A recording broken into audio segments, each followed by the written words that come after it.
Forrester. They were nothing but Stark loyalists. And the Starks are dead. Are you listening, Reek?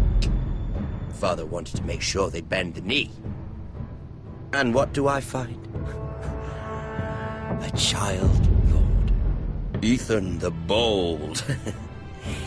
With some parasite by his side. As if I'd come to negotiate. And I thought, oh, this is going to be fun.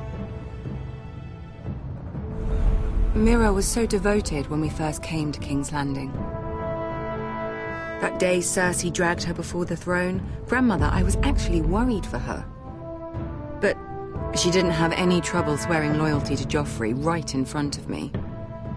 Then she had the audacity to go behind my back with Tyrion, when I'd clearly forbade it.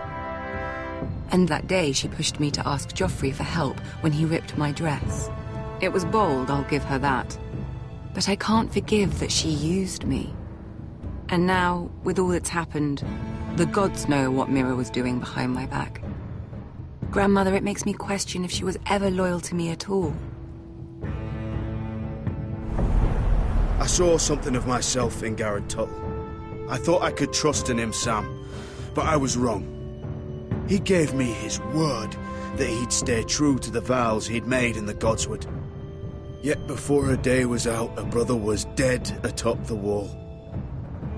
I needed his sword at Craster's. I'd offended him to Frostfinger, and it cost me.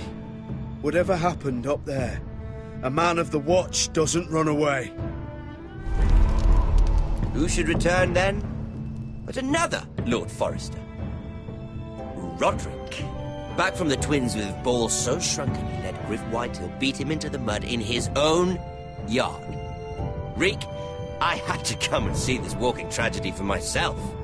But he didn't even have the courage to stab me with my own blade. But then, he killed the man who betrayed him. I was rather starting to like him. A shame he didn't last longer.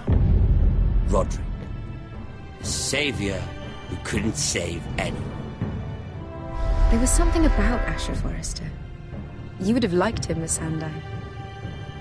He was rather earnest, I suppose. But he had heart, fighting with a former slave by his side. Asher needed my help. I needed to know if he deserved it, so I tested him. But there was no easy answer. But then he told me the truth. He'd risked losing all he had come here for to stand by his friend, a former slave. In the end, that mattered more than disobeying an order.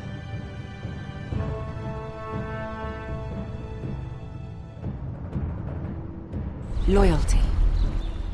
Friendship. Respect. Without them, we have nothing.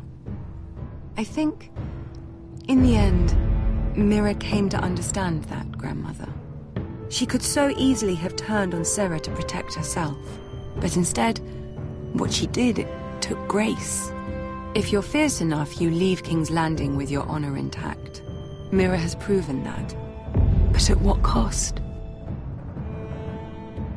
I could have told you this story wasn't going to have a happy ending. Roderick dead, his mother dead, his little pile of timber in ruins. I just wish I'd been there to see it. That Bolton bastard let their upstart houses go to war, Father. I'm not unfamiliar with these Forresters. Stubborn to the end. They were clever, I'll give them that, but far too sentimental. Ruled by emotion when they should have been smart. Instinctive instead of shrewd. When will these Northerners ever learn? The Starks are dead. The war is over. And they lost